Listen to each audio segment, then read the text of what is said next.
Graça e paz, meu querido irmão, minha querida irmã, como é bom, né, podermos estar juntos, né, em mais uma manhã de domingo para podermos louvar, né, engrandecer o nome do Senhor e aprender um pouquinho, né, da sua palavra. Você, né, que é inscrito no meu canal, que já me conhece, né, que tem ouvido as minhas mensagens, eu quero te agradecer, né, você que tem curtido as minhas mensagens, e você, né, que vai me ouvir pela primeira vez, seja muito bem-vindo. Eu criei esse canal aqui, né, num momento onde não podemos estar nos reunindo em culto, né, para cultuar a Deus. Então, todo domingo de manhã eu faço a mensagem e envio, né, para minha igreja e para os amigos meus mais chegados, para que Deus, né, esteja abençoando a vida de cada um com a sua palavra. Eu quero agradecer você, né, que tem se inscrevido no meu canal. Quero agradecer pessoas, né, que são de outras religiões, né, que têm me assistido, pessoas católicas, pessoas que não têm nenhuma religião. A minha oração nesse momento é que Deus esteja abençoando a sua vida através da sua palavra. Todos nós, independente de crença, religião, cultura, né, precisamos ouvir a palavra de Deus, precisamos aprender a Bíblia. Então, né, eu venho até você nesse dia, né, levar um pouquinho da palavra de Deus para a sua vida e para a vida da sua família. E eu queria pensar com vocês nessa manhã sobre um tema que eu acho muito interessante, muito bonito, que é uma viagem em busca do Deus verdadeiro. Uma viagem em busca do Deus verdadeiro. E a minha palavra, ela está baseada no livro de 2 Reis, e eu creio que muito já ouviu, né? Esse capítulo, a história desse homem, 2 Reis, capítulo 5, do versículo 1 até o versículo 19, que conta a história de Naamã, um general do exército da Síria, que foi curado, né, pelo profeta de Deus, pelo profeta Eliseu. E eu queria meditar com você nesse texto nessa manhã.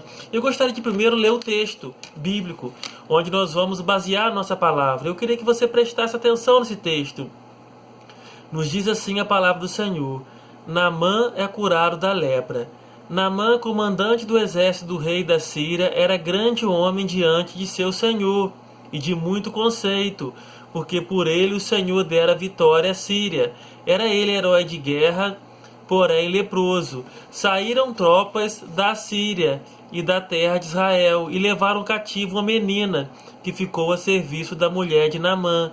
Disse ela à sua senhora: tomara o meu senhor estivesse diante do profeta que está em Samaria, e ele o restauraria da sua lepra. Então foi Naamã e disse ao seu senhor: assim e assim falou a jovem que é da terra de Israel. Respondeu o rei da Síria: vai ainda e enviarei uma carta ao rei de Israel. Ele partiu e levou consigo 10 talentos de prata, 6.000 ciclos de ouro e 10 vestes festivais, e levou também ao rei de Israel a carta que dizia: logo em chegando a ti esta carta, saberás que eu te enviei Naamã, meu servo, para que o cures de sua lepra.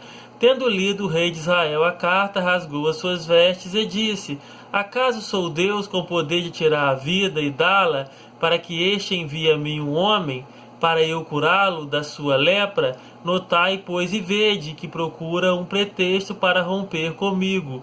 Ouvindo, porém, Eliseu, o homem de Deus, que o rei de Israel rasgara as suas vestes, mandou dizer ao rei: por que rasgaste as tuas vestes? Deixai vir a mim, e saberá que há profeta em Israel. Veio, pois, Naamã com os seus cavalos e os seus carros, e parou à porta da casa de Eliseu.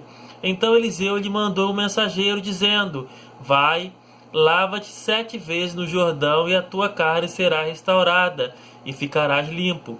Naamã, porém, muito se indignou, e se foi, dizendo: pensava eu que ele sairia a ter comigo, por-se-ia de pé, invocaria o nome do Senhor seu Deus, moveria a mão sobre o lugar da lepra e restauraria o leproso. Não são, porventura, Abana e Farfar, rios de Damasco, melhores do que todas as águas de Israel? Não poderia eu lavar-me neles e ficar limpo? E voltou-se e foi com indignação. Então se chegaram a ele os seus oficiais e lhe disseram: meu pai, se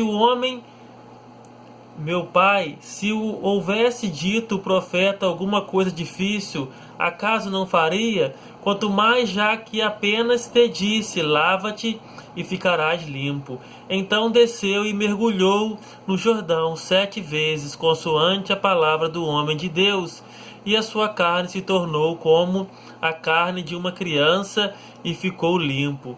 Voltou ao homem de Deus, ele e toda a sua comitiva. Veio, pôs-se diante dele e disse: Eis que agora reconheço que em toda a terra não há Deus senão em Israel. Agora, pois, te peço, aceites um presente do teu servo. Porém ele disse: Tão certo como vive o Senhor, em cuja presença estou, não aceitarei. Estou com ele para que o aceitasse. Mas ele recusou. Disse Naamã: Se não queres, peço-te que ao teu servo seja dado levar uma carga de terra de 2 mulos, porque nunca mais oferecerá este teu servo holocausto nem sacrifício a outros deuses, senão o Senhor. Nisso perdoe o Senhor a teu servo, quando o meu senhor entrar na casa de Rimom para lhe adorar, e ele se encostar na minha mão, e eu também me tenha de encurvar na casa de Rimom. Quando assim me prostrar na casa de Rimom, nisso perdoe o Senhor o teu servo. Eliseu lhe disse: Vai em paz. Vamos orar? Senhor Jesus, gratos somos, Senhor, por mais um dia de vida que o Senhor nos concedeu. Gratos somos pelo dom da vida, Senhor. Vem te pedir por essa palavra que lemos, Senhor, que o Senhor possa iluminar os nossos corações, que o Senhor possa aplicá-la aos nossos corações, que o Senhor possa nos dar sabedoria, Senhor, para entender a Tua palavra, Senhor. Vem te pedir nesse momento pela Tua igreja, pelas pessoas que vão ouvir essa mensagem, que o Senhor possa estar abençoando as suas vidas, que o Senhor possa estar abençoando as suas casas, que o Senhor possa estar abençoando o seu lar, Senhor. Abra o nosso coração para entender a Tua palavra, Senhor. Nos livre de todo mal. É a oração que te fazemos, em nome de Jesus. Amém. Querido irmão, querida irmã, como eu falei, eu gostaria de pensar com vocês sobre o nosso tema de hoje, que é uma viagem em busca do Deus verdadeiro. Quantas pessoas têm buscado Deus em lugares que Ele não está? Quantas pessoas têm buscado a solução de seus problemas em religiões, em rituais, em magias, em falsas religiões, com falsos profetas que não têm o poder de solucionar o seu problema, não têm o poder de te libertar do pecado ou de uma doença, porque essas pessoas não são de Deus. Mas aqui nós vemos um homem de um país diferente. Ele não era judeu, ele não era israelita, mas ele teve um encontro com Deus. Eu queria trazer para você nessa manhã a história desse homem chamado Naamã. Naamã, o seu nome era comum na Síria, cujo significado significava gracioso ou justo. 4 frases descrevem a importância de Naamã. Primeiro, ele era um supremo comandante do exército da Síria, um homem de patente mais alta do exército. Então ele era um comandante. Ele era um grande homem, um homem de posição importante e social. Então ele, no seu país, ele era um homem de elevada posição social. Ele era de alta conta, ele era tido de alta conta pelo rei da Síria, por suas muitas vitórias militares. Então o próprio rei da Síria, ele tinha Naamã como uma pessoa muito querida. E ele era herói de guerra. Aqui no original foi usada uma palavra que significa um homem patente de grande coragem. Então, Naamã, ele era uma pessoa muito especial. Ele era querido pelo rei, ele era querido pelo seu povo. Só que ao contrário de tudo isso que nós falamos, Naamã, ele tinha um problema. Ele era leproso. Ele tinha uma doença chamada lepra. Na antiguidade, essa doença não tinha cura. Além de não ter cura, a lepra era uma doença contagiosa. Então as pessoas que tinham lepra, ela era obrigada a viver afastada das outras. Ela não tinha vida social. Então Naamã, ele tinha um problema na sua vida para resolver. E nós aprendemos um princípio aqui. Todos nós, independente da posição que estamos, ou que vivemos, seja ela social, seja ela financeira, nós passamos por problemas, nós passamos por dificuldade. E a primeira lição que eu queria tirar desse texto da minha vida, que eu aplico à minha vida, que eu queria passar para você, meu ouvinte, nós aprendemos aqui a soberania de Deus sobre todo o mundo. Porque quando nós lemos o texto, nós vemos assim, ó, porque por ele o Senhor dera a vitória à Síria. Ele quem? Naamã. Então o versículo 1 está dizendo que pela mão de Naamã, Deus dava vitória à Síria. E quem era a Síria? A Síria era um país vizinho de Israel. E a Síria naquele tempo era uma grande potência militar. E eles eram inimigos de Israel. Eles eram inimigos de Israel. E eles travaram várias batalhas no decorrer da história contra Israel. Mas o seu grande campeão, o seu grande capitão, ele era usado por Deus, pelo Deus de Israel, para dar vitória ao seu povo. Então aqui nós vemos que Deus, ele continua regendo o mundo. Deus está na história da humanidade. Nós vivemos num momento de crise, num momento de angústia, mas eu queria dizer para você, Deus continua no seu trono. Deus continua guiando a história. E a Bíblia fala que esse homem era um homem de patente alta, era um homem de muita estima, de várias qualidades. E eu queria dizer para você nessa manhã, você tem talento, você tem virtude. E quem te deu esse talento é Deus. Deus. Assim foi com Naamã. A segunda lição que nós aprendemos nesse texto é que fala de uma pequena missionária em terra estrangeira. Olha só o que diz o versículo 3. E tomara o meu Senhor estivesse diante do profeta que está em Samaria, e ele o restauraria da lepra, né? Essa palavra que foi dita por uma jovem menina. A Bíblia não cita nem o seu nome. A Bíblia fala que as tropas de Israel, as tropas da Síria, né, fizeram a excursão nas terras de Israel e levaram uma jovem menina cativa, e essa menina então ela ficou a serviço na casa de Naamã como serva. E ela vê a aflição do seu senhor, ela vê a angústia do seu senhor por causa da sua doença, e ela aqui é a primeira missionária que nós encontramos na Bíblia, a primeira missionária em terra estrangeira. Porque ela fala para essa senhora assim, olha, se o meu Senhor estivesse diante do profeta que está em Samaria, ele o restauraria. Olha só que palavra abençoada, que palavra poderosa. O apóstolo Paulo nos ensina lá em 2 Timóteo 4,2, né, que pregues a palavra este a tempo e a fora de tempo. Então aquela menina, ela foi o instrumento que Deus usou para levar a sua palavra a um povo estrangeiro, a um país estrangeiro, a um general estrangeiro. Meu querido irmão, minha querida irmã, eu e você, nós somos os instrumentos que Deus quer usar para abençoar a vida das pessoas. Nós somos o instrumento. Você é um instrumento de Deus, eu sou um instrumento de Deus. Então, né, precisamos fazer como essa menina fez, nos colocarmos diante de Deus. Nos colocarmos diante para adorar a Deus, para servir a Deus. Aquela menina era uma escrava. Ela poderia ter uma frustração por estar ali, na casa de um povo inimigo, de pessoas que eram hostis ao seu povo. Mas mesmo ali, né, ela demonstrou amor, compaixão por aquela pessoa.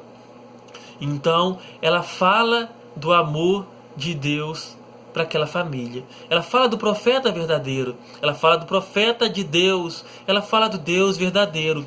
E a terceira lição que eu aprendo aqui é que a palavra que levou toda a corte do rei a crer em Deus. Uma palavra de uma menina levou toda a corte do rei a crer em Deus. Olha só o que diz o versículo 4, 5. Então foi Naamã e disse ao seu senhor, assim e assim falou a jovem, que é da terra de Israel. Respondeu o rei da Síria, vai, anda, enviarei uma carta ao rei de Israel. Olha só, irmãos, o que a palavra de Deus produz? A palavra de Deus produz mudança. O profeta Isaías diz no capítulo 55, 11, assim será a palavra que sair da minha boca. Ela não voltará para mim vazia, antes fará o que apraz e prosperará naquilo para que a enviei. Então, irmãos, a palavra de Deus ela não volta vazia. A palavra é lançada. E no seu tempo certo, no seu tempo oportuno, ela vai produzir vida. Ela vai produzir vida. A Bíblia nos ensina que a fé ela vem pelo ouvir e ouvir a palavra de Deus. Por isso precisamos pregar, precisamos falar do amor de Deus. Aquela menina, ela fala para a mulher de Naamã que havia um profeta verdadeiro em Israel, que havia um Deus verdadeiro em Israel. A mulher de Naamã chega para Naamã e fala: olha, aquela serva, aquela menina israelita diz que lá em Israel há um profeta verdadeiro, lá em Israel há um homem de Deus. E Naamã, então, ele movido por fé, ele crendo na palavra daquela menina, ele vai ao seu rei, ao seu superior, e diz assim falou a menina. Olha como a fé vai motivando as pessoas, e portas vão se abrindo, para que Naamã conheça o Deus verdadeiro. E o rei, então, envia Naamã a Israel, e o rei diz assim: vai, anda. Ele usa o verbo andar, vai depressa. E eu enviarei uma carta ao rei de Israel, né, diplomática, e nessa carta estará escrito assim: eu estou enviando meu servo Naamã para que você o cure. Uma outra lição que esse texto me ensina, querido irmão, minha querida irmã, é a triste situação de uma liderança sem Deus. Olha só o que nos diz o versículo 6 e 7. E levou também ao rei de Israel a carta que dizia: logo em chegando a ti esta carta, saberás que eu enviei Naamã, meu servo, para que o cures da sua lepra. Tendo lido o rei de Israel a carta, rasgou as suas vestes e disse: acaso sou Deus com poder de tirar a vida e dá-la, para que este envie a mim um homem para eu curá-lo da sua lepra? Notai, pois, e vede que procura pretexto para romper comigo. Né? Então o rei de Israel, né, quando ele recebeu essa notícia, ele ficou apavorado. Porque quando você vai estudar a história de Israel, você vai ver que o Reino Unido, né, que foi Saul, Davi e Salomão, foram os três reis que dominaram sobre Israel. No filho de Salomão, né, Deus rasgou o reino. E ficou o reino do norte e a casa de Judá com Davi. E todos os reis do reino do norte fizeram o que era mal aos olhos do Senhor, se apartaram do Senhor. E aqui o rei de Israel, aqui, né, ele não temia Deus. Ele não andava nos caminhos de Deus. Olha só que contradição. O rei da Síria ouve falar do Deus verdadeiro, ele acredita na palavra da menina, ele manda Naamã sair do seu país, viajar dias, né, numa comitiva de camelos ou cavalos, até chegar em Israel. E o rei de Israel, que recebeu a promessa, que recebeu a lei, que recebeu os oráculos, ele não acreditava em Deus. Ele não estava firme em Deus. Então, irmãos, é triste, né, ver líderes, seja ele religioso, ou seja de um estado, ou de um município, ou de um país, que não busca a Deus. Precisamos orar mais pela nossa liderança. Precisamos orar mais, né, pelos nossos governantes. A Bíblia nos ensina que feliz é a nação cujo Deus é o Senhor. Feliz é a nação cujo Deus é o Senhor. Então aqui, né, Jorão, ele se desespera. Mas para a alegria do rei de Israel, né, que o seu nome era Jorão, ele ouve uma palavra do profeta Eliseu. Eliseu fica sabendo da situação. E no versículo 8, olha só o que Eliseu diz. Versículo 8 que nós lemos: ouvindo, porém, Eliseu, o homem de Deus, que o rei de Israel rasgara as suas vestes, mandou dizer ao rei: por que rasgaste as tuas vestes? Deixai vir a mim, e saberá que há profeta em Israel. Queridos irmãos, esse versículo aqui mexeu comigo. Esse versículo aqui me chama a atenção. Eu queria que você prestasse atenção agora. A intervenção divina para restaurar o problema de Naamã. Aqui Deus entra na história mais uma vez. E Eliseu vira para o rei de Israel e fala assim: mande esse homem vir a mim, e saberás que há profeta em Israel. E a aplicação que eu faço para a minha vida nesse momento, irmãos, é que nós vivemos num contexto de sofrimento, onde pessoas estão desempregadas, onde pessoas estão morrendo, onde pessoas estão doentes. Jovens e adolescentes têm abandonado a igreja, têm ido para o mundo das drogas, para a prostituição. E será que eu e você temos a coragem de Eliseu, a fé de Eliseu, a convicção de Eliseu, para dizer para essas pessoas: venham a mim, que eu tenho a solução para o seu problema.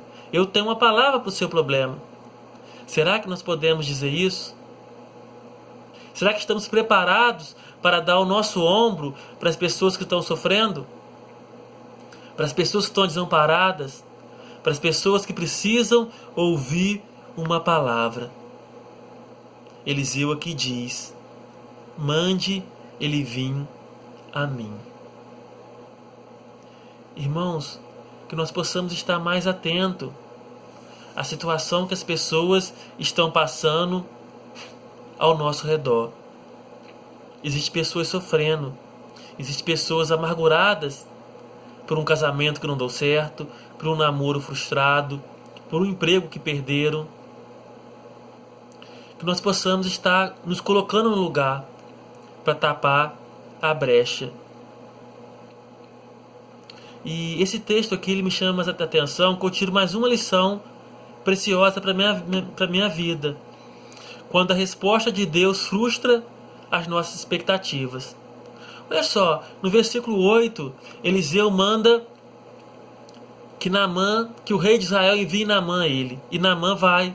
Diz o versículo 10 e o versículo 11, então Eliseu lhe mandou um mensageiro dizendo: vai, lava-te 7 vezes no Jordão, e a tua carne será restaurada e ficarás limpo.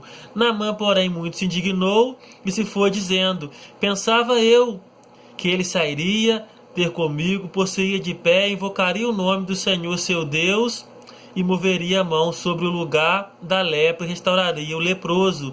Não são porventura Abana e Farfá, rios de Damasco, melhores do que todas as águas de Israel? Não poderiam lavar-me neles e ficar limpo? E voltou-se e foi com indignação. Quando a resposta de Deus frustra as nossas expectativas. Irmãos, tem muitas pessoas hoje, o que eu aprendo aqui, tem muitas pessoas hoje buscando a igreja por aquilo que Deus pode dar para elas. Hoje nós vivemos, né, no auge, no apogeu da teologia da prosperidade. Eu quero uma casa, eu vou para a igreja. Eu quero um casamento, eu vou para a igreja. Mas nós devemos servir a Deus por aquilo que Deus é, e não por aquilo que Ele nos dá. E Naamã aqui, por ser um grande general, por ser uma pessoa importante, ele achava que ele ia chegar com aquela pomba toda, com aquela comitiva, né? Aquele monte de carros, cavalo, com ouro, com prata que ele levou. Eliseu ia sair, e Eliseu ia dar uma atenção especial a ele. Eliseu ia colocar a mão sobre ele e falar assim: Naamã, tu é um grande homem, Deus te abençoe. Eliseu não fez isso. Eliseu nem foi receber ele. Eliseu mandou um servo, um criado, dizer para ele: ó, vai, lava-te no rio Jordão 7 vezes e ficarás limpo. E Naamã então fica muito triste, porque ele não esperava ouvir aquilo do homem de Deus. Ele não esperava ouvir aquela resposta de Deus. E às vezes nós somos frustrados na nossa fé, porque nós pedimos algo a Deus, Deus não nos dá. Nós não sabemos esperar o tempo de Deus. E o versículo diz aqui que Naamã foi-se indignado, foi-se triste, porque parecia que a esperança da sua salvação havia acabado. Mas nesse momento, Deus usa os próprios servos de Naamã para dar um sábio conselho a ele. Olha só o que diz o versículo 13. Então se chegaram a ele os seus oficiais e lhe disseram: meu pai, se te houvesse dito o profeta alguma coisa difícil, acaso não faria? Quanto mais, já que se apenas te disse: lava-te e ficarás limpo. Sabe qual é a lição que eu tiro desse versículo aqui? Um sábio conselho é sempre bem-vindo. Naamã estava triste, Naamã estava desanimado, Naamã não queria cumprir a palavra do profeta. E os seus servos, né, carinhosamente viram para ele e falaram: meu pai, se o homem de Deus te mandasse fazer uma grande coisa, você não faria? Quanto mais te disse, lava-te e ficarás purificado. Precisamos, irmãos, ouvir pessoas idôneas, pessoas sábias. Diz lá o profeta Isaías no capítulo 54: o Senhor Jeová me deu uma língua erudita para que eu saiba dizer a seu tempo uma palavra boa, uma palavra ao que está cansado. Tem pessoas cansadas, tem pessoas tristes, esperando uma palavra minha, uma palavra sua, uma palavra de incentivo, uma palavra de conforto.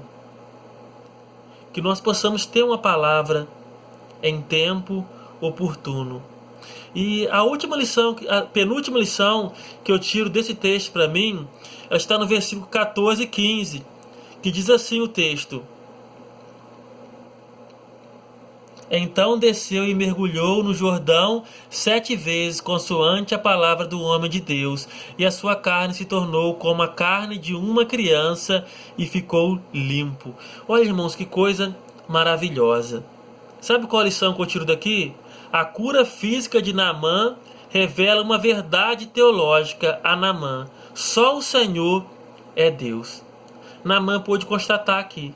Naamã teve a sua vida física transformada. Naamã teve a sua vida física curada de uma doença que não tinha cura, que médico nenhum naquele tempo pudera curar. Naamã era um general do exército mais poderoso da terra. E no seu país havia vários deuses, havia várias religiões, e nenhum deles pôde resolver o seu problema. Mas em Israel, Naamã foi curado pela palavra do servo, pela palavra do profeta do Deus verdadeiro. E diz a Bíblia, quando Naamã mergulhou 7 vezes, na 7ª vez que ele saiu da água, a sua carne estava curada, estava branca como a carne, como a pele de uma criança. Naamã que pôde experimentar essa verdade teológica, ter a sua vida física restaurada por Deus. Só que nós aprendemos no texto aqui, meu irmão, minha irmã, que Deus não só restaurou a vida física de Naamã, Deus não só curou Naamã da lepra, mas Deus também salvou a alma de Naamã. Naamã aqui ele tem um encontro com o Deus verdadeiro. Eu queria perguntar para você nessa manhã, se você já aceitou Jesus como seu Salvador, se você já entregou a sua vida a Jesus. Olha só o que diz o versículo 17, 18 e 19 do texto. Disse Naamã: se não queres, peço-te que ao teu servo seja dado levar uma carga de terra de 2 mulos, porque nunca mais oferecerá este teu servo holocausto nem sacrifício a outros deuses, senão ao Senhor.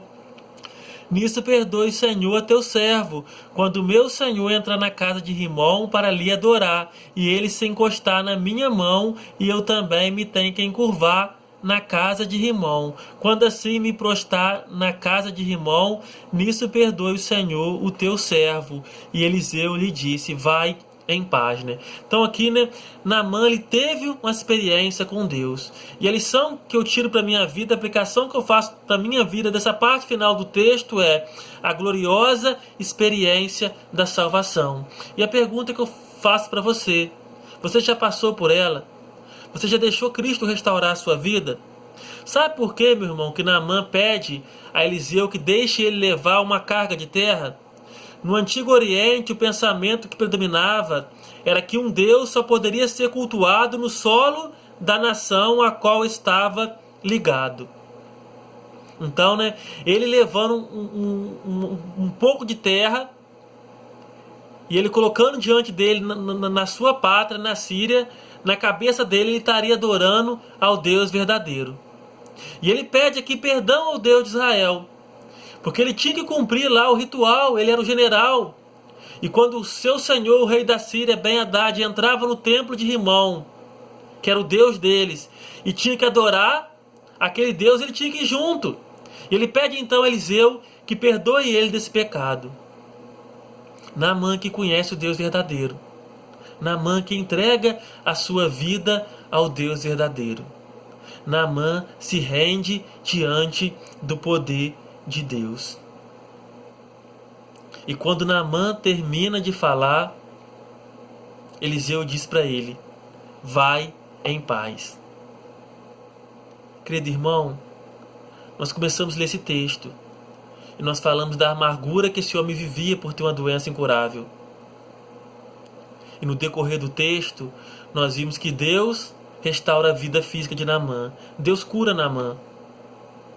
Deus toca no coração de Naamã.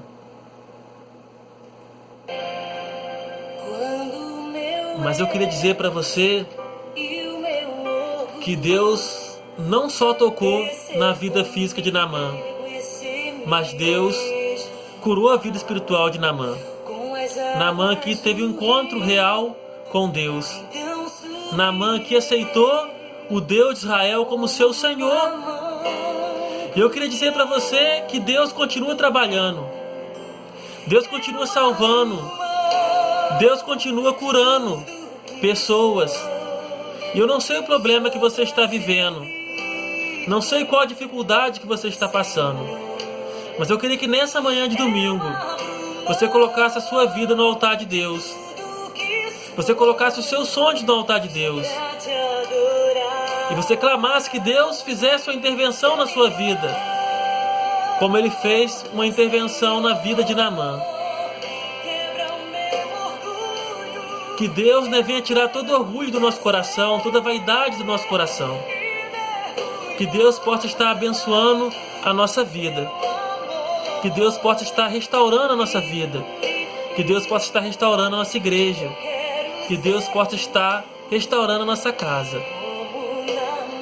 Essa é a nossa oração nessa manhã. Que Deus esteja te abençoando, meu irmão. Que Deus esteja abençoando a tua família. Que Deus esteja abençoando o seu lar, em nome de Jesus. Tenha um bom domingo abençoado e uma semana abençoado na presença do Senhor Jesus. Que Deus te abençoe.